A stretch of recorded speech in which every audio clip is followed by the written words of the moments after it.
ला प्रश्न आहे. मनोज जरांगे पाटलांनी थोडी नाराजी व्यक्त केली आहे. ते असं म्हटलेत की शिवसेनेचे काही नेते मराठा समाजाच्या विरोधात बैठका घेत आहेत. तुम्ही त्याकडे लक्ष दिलं पाहिजे अशी त्यांची मागणी आहे. बिलकुल.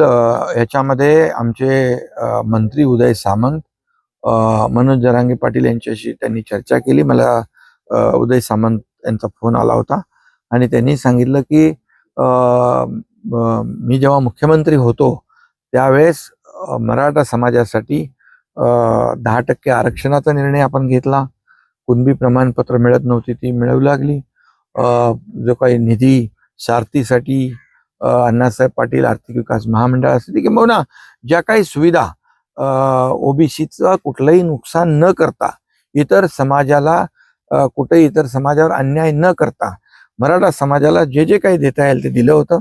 आणि याची माहिती मनोज जरांगे पाटील यांना आहे आणि नक्कीच त्यांचा गैरसमज दूर होईल.